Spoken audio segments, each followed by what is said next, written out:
The International Criminal Court has opened the door to investigate war crimes in the Israeli-occupied territories. So will justice finally prevail?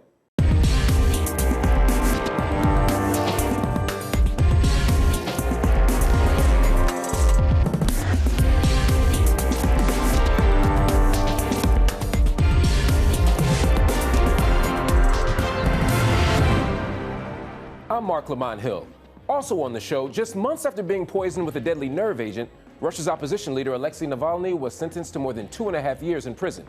His supporters, however, continued to protest in thousands, despite a violent crackdown by Vladimir Putin's security forces.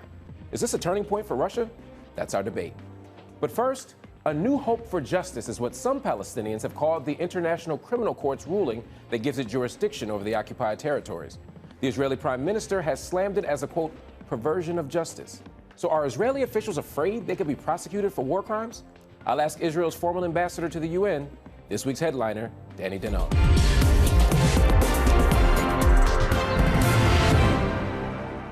Danon, thank you for joining me.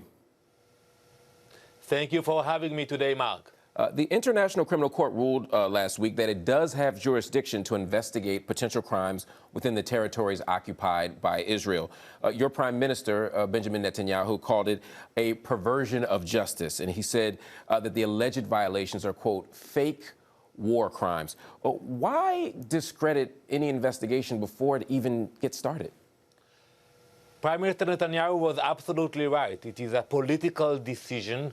Israel and the US, we are not a member of the International Court. And also, when you look at the ruling, they decided to grant statehood to the Palestinian. And we all know that is not the case.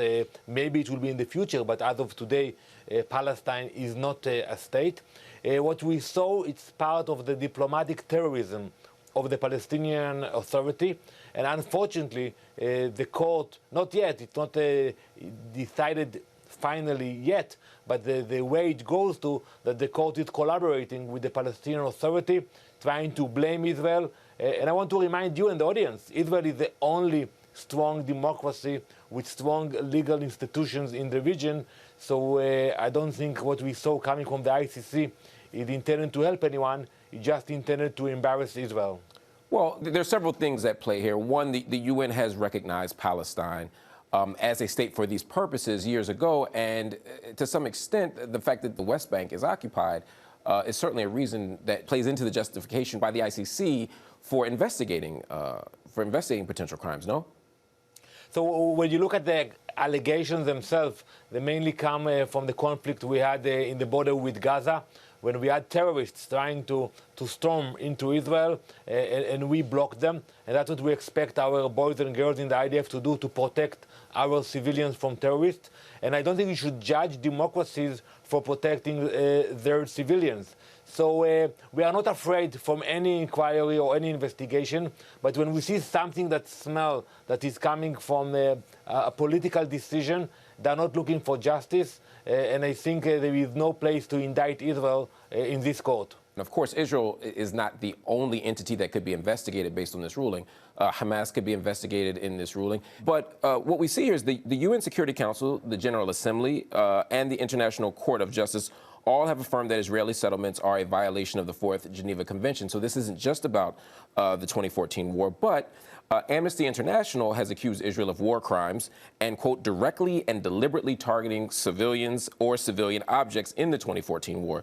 That includes killing 2,251 Palestinians, 1,462 of whom were civilians, and 551 of whom were children. Now, I think you would probably argue that Hamas should be investigated, but why not Israel as well? I think you have to look back at the origin of this discussion. It is not about the West Bank. When you look at what happened in 2005, when Israel decided to pull out from Gaza completely, we uprooted all the Jewish communities. You don't have any single settlement or so-called occupation in Gaza today. But still, we saw what happened with Hamas. They are sending rockets and missiles to our cities. And yes, we will defend our people if we will have to do it. You say that you left Gaza in 2005.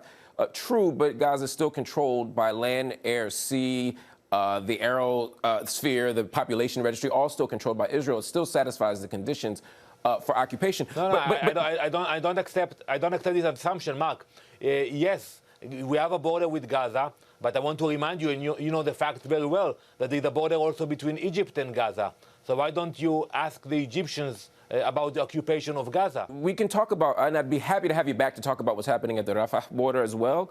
But let's assume that that's a crime as well. Let's stipulate that for a moment. That still wouldn't negate the argument that what's happening on the Israeli side is a crime. More than half of the people killed were civilians. How is that not a war crime? Because when you look at the intentions of self-defense, and when you see what we were doing, defending our borders. And by the way, I want to remind you that people were incited to storm the fence, to try to infiltrate into Israel, and we will not allow it, and we cannot allow it. Imagine that you had people coming from the border of Mexico trying to force their way into the U.S. You will not allow it also.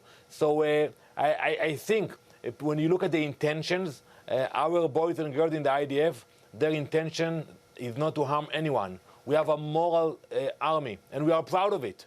And when there are mistakes done, we know how to investigate them. And if we need to punish, we do punish those people who were not obeying orders. But when you look at the rule of law in Israel, also in the military, you understand that the intention is to protect our civilians, not to hurt anyone.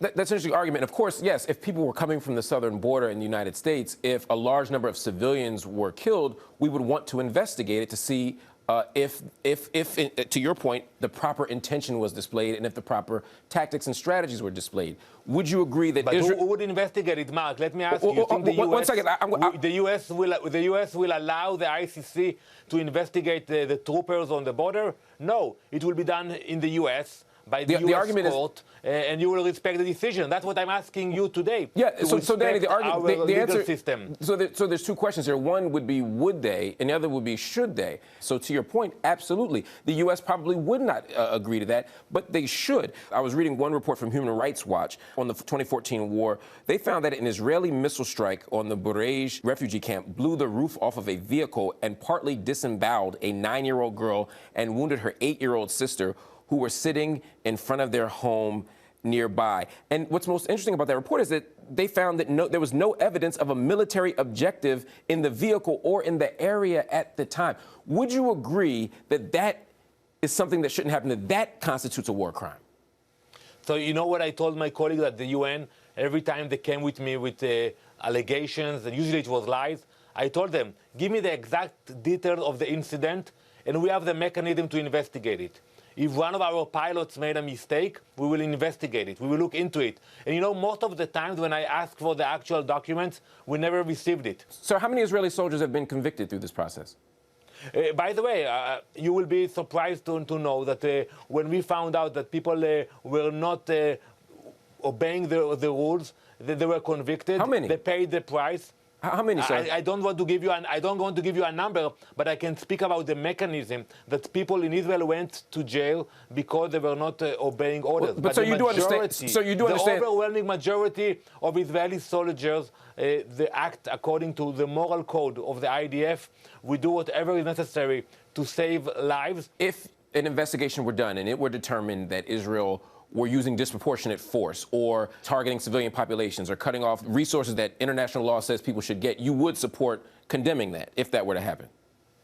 I would support allowing us to do the investigation, and that's what we are doing, and that's what is respected by the international community. But if you want to play the blame game... No, that's not what I'm asking. I'm asking if it were determined... Sorry, but I'm asking a very specific question. If it were determined that disproportionate force were used, that civilians were targeted, or that resources were cut off, like fuel, electricity, etc., you would condemn that, would you not?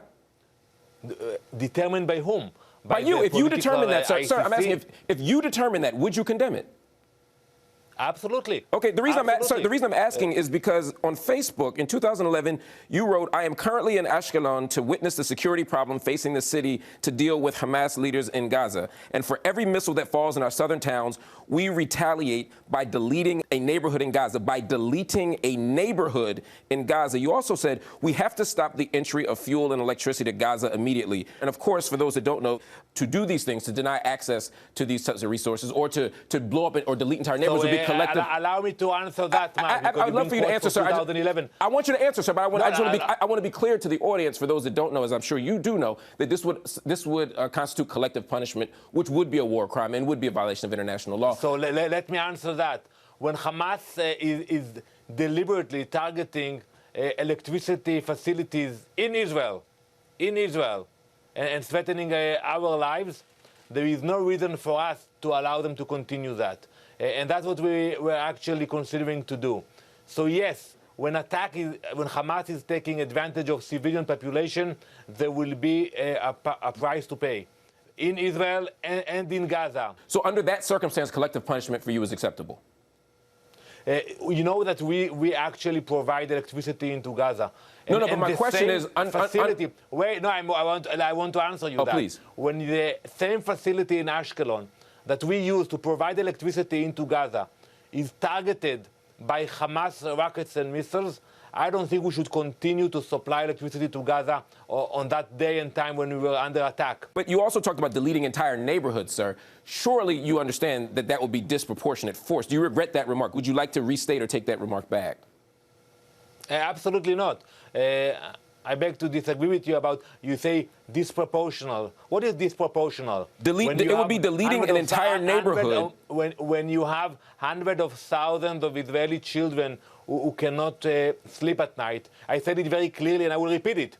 If the Israeli children in Ashkelon, Ashdod, and Tel Aviv will not be able to sleep at nights, also the children in Gaza will not be able to sleep at night. Wow. That's when you have a wartime. That's when you have a war, you take action. We don't want to be there. But if Hamas will send rockets into our cities, we will retaliate.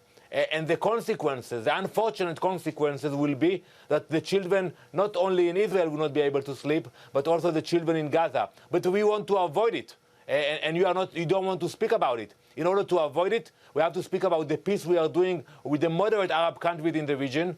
We have to speak about the PA that is avoiding negotiations. They care about speaking about the past, and they continue with the rejectionism. Well, sir, I think you've definitely made a case for the ICC here, but the audience will be able to make its own determination. Let's talk about those deals in the region that you just talked about. You know, they've often been touted as peace deals, but in many ways, they're not really peace deals. The Trump administration made a plan for Israel-Palestine that didn't consult Palestinians. The Palestinian Authority has been very clear that they weren't even consulted in the deal. And then the deals that you're talking about with the UAE, with Bahrain, with Sudan, with Morocco, they had nothing to do with Palestine, of course. These and we call them peace deals, yet they were never at war with Israel during, in this era. So are these deals actually peace deals, or are they just politics as usual?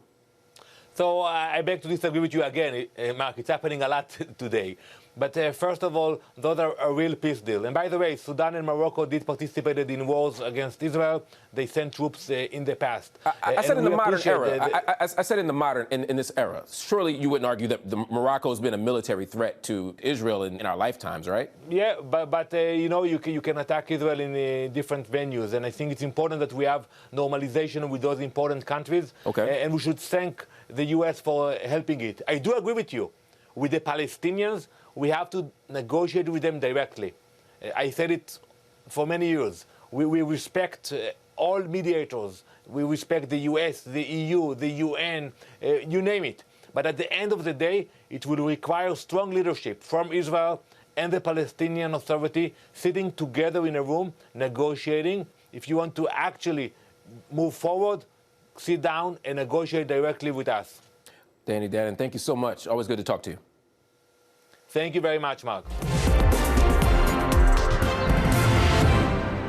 Last August, Russian opposition leader Alexei Navalny was poisoned with a nerve agent and fell into a coma. It's widely believed the Russian authorities are behind the attempt on his life, a claim the Kremlin denies. For 5 months, Navalny remained in Germany, where he had been undergoing treatment, and in January returned home to Russia. He was immediately detained, and days later, protests erupted throughout the country. Navalny now faces more than 2 years in a penal colony, while human rights organizations and leaders across the world have condemned the ruling and recognized the Vladimir Putin challenger as a political prisoner. With Navalny's arrest, has the opposition movement come to an end? Or do recent protests indicate that it's only just the beginning? Joining me to discuss this are from Croatia, Garry Kasparov, former world chess champion and chairman of the Human Rights Foundation, and from Moscow, Nina Khrushcheva, professor of international affairs at the New School and senior fellow of the World Policy Institute. Thank you both for joining me in the arena. Garry, I'm going to start with you. Alexei Navalny has been the Russian president's fiercest challenger for years. He's been called the man Vladimir Putin fears the most. Putin doesn't even like to say this person's name, if he can help it. He had to know when he comes home he's going to be immediately arrested. Why choose jail over exile? That was his personal choice. I don't think we should now discuss the validity of this choice. A lot of people, myself included, thought that, it could be probably more effective to stay abroad in exile, go around, help with sanctions, meet foreign leaders. But it was an act of heroism. He knew that he would be detained, arrested, and he wasn't sure, how many years, not months, he would spend in prison. But he also thought that coming back, he would have a much stronger case for the protesters. And he was not wrong. After his arrest and conviction, hundreds of thousands of Russians made to the streets.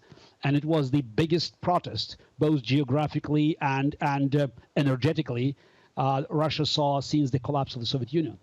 Nina, what do you make of this? And again, I don't want to get at the legitimacy of the choice as much as the logic, the political strategy behind, and perhaps the ideological strategy behind his choice to choose jail over exile. Why do you think he makes that choice? Well, Alexei Navalny is a politician. And so as a politician, his name, his place is in the country. He argues for politics. And if he is abroad, he just becomes one of politicians in exile. He becomes a political analyst, somebody who can analyze whatever the situation in Russia is, but he's a player. I think what he did with coming back is not only invigorating the protests, but also make everybody united in what they're protesting for, because Russia has been protesting for years, but they've never been on one subject. They would be more localized protests. But this time it is for free Navalny and Putin is a thief. So these are very, very two kind of important messages. But another thing that he has done, he put himself in the same position as Putin is. And this is really quite a feat, because Putin is the politician of Russia, and he's no longer that. Now Navalny is the politician of Russia, and Putin is just a president who needs to be replaced. Garry, this idea that Navalny is now one of the chief players, if not the chief player, in Russia, for some that played out in the streets. As you said, tens of thousands of people took to the streets in protest soon after his arrest. 10,000 were arrested in over 109 cities around the country. Was this about Navalny's status? Was this about Navalny, or was this more of an anti-Putin move? Probably both, because you needed Navalny to expose Putin's corruption. And even if you have so much energy of protest, someone has to ignite it. And Navalny's heroic act of coming back and releasing this movie on Putin's palace, that was this trigger. So Navalny triggered the protests that had been accumulated. If you look at the demographics of the protest, you also will see the dramatic difference. 70+% of those who filled Russian streets, 35 years old or younger. That means that these people were even born in post-Soviet Russia or in the last few years of the Soviet Union. They never visited, they never attended Soviet school. It's a new generation. And the fact is that these people made to the streets, supported Navalny, expressed their dissatisfaction and anger with Putin's corruption. It's a sign that the regime is now in the state of agony. But the agony may take quite a long time, because it's this regime could be identified with a dinosaur, as a huge body and very small brains. And when it dies, it could cause a lot of damage for those who are nearby. In 2017 and 2018, there were protests in the streets against corruption, against the change in the retirement law, making the pension age higher. These were protests that took to the streets as well. You're there now in Moscow in the streets. What's different now than before? Well, before it did feel localized. People would go, and actually there were larger protests that they were this year. They were large in numbers, but they were never, as I said, they were never that centered around a particular theme. So I think that is different. But now there is visible anger that I didn't experience before, just because I think the way Navalny is treated, it was the scene of madness, the way the state is dealing with Navalny's case, not mentioning his name. When there is I actually tried to get to the trial on February 2nd, for him jumping parole because he was in a coma in Germany. And I couldn't get through. I mean, it was completely impossible because everything was blocked. So it feels like the city is occupied. And it also makes people angry. Of course, the state wants to do it, to kind of occupy the street and close the subway stations and close the center, because it wants people to feel very annoyed with what Navalny is, because he creates inconvenience. But I was talking to people in the street, and they were saying, that's okay. It's okay. I'm not going to go shopping in the central market this weekend. I'm going to go in 2 months when Navalny is free. So in some ways, they're creating the opposite reaction. And I think that exasperates the state much more if it were just handled the Navalny case. That would be any other case of somebody who they say jumped parole. Garry, let's talk about Navalny as a figure. You mentioned, both of you have sort of talked about how his recent set of choices have made him more of a heroic figure and have shifted, maybe even elevated him in the public imagination. That's certainly true. But he's not just somebody who's against corruption. He also has some pretty controversial views of his own. You look on YouTube and you see him talking to his audience about how to get rid of immigrants, comparing them to, I believe, flies and cockroaches. And of course, he was talking about in the North Caucasus region, which is predominantly Muslim.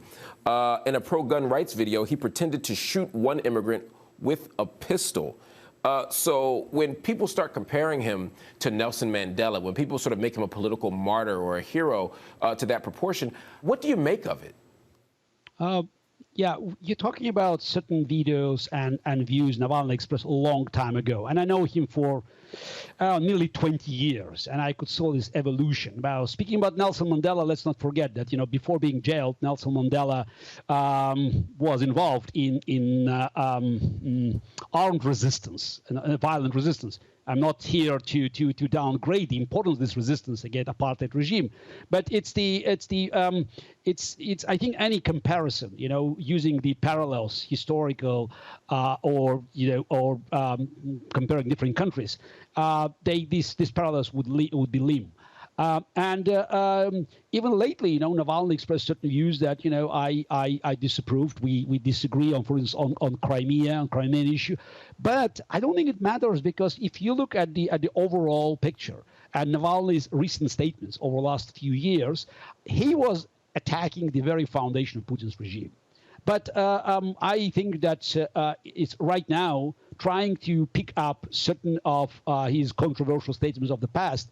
Well, just to be clear, though, and that's exactly what Russian propaganda is doing. Well, it's not just Russian propaganda. In The Guardian in April of 2017, which is only less than 4 years ago, he said that he didn't regret it. He says he's unapologetic. He sees those videos, quote, as a strength that he can speak to both liberals and nationalists.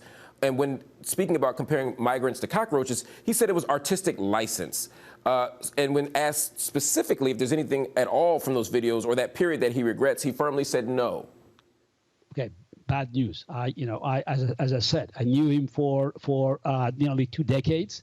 And I saw his evolution. This most of the things he said, they were said in before. Yes, it's even after 2014, he expressed certain views that would be not acceptable by me and many of my allies and friends. But right now we are facing an existential threat, not only to future of Russia but the future of the world. I would be very careful paint Navalny one way or another, because Russia is a complex country.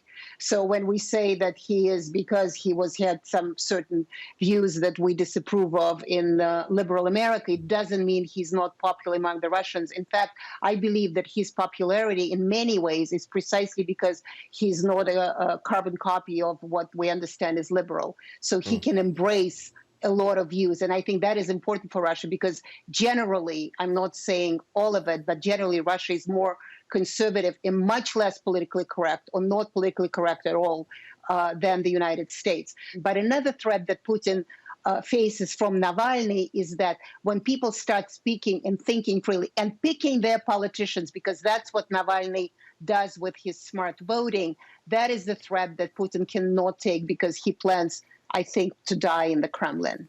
Garry, Nina, thank you so much for joining me. That's our show. Up Front, we'll be back next week.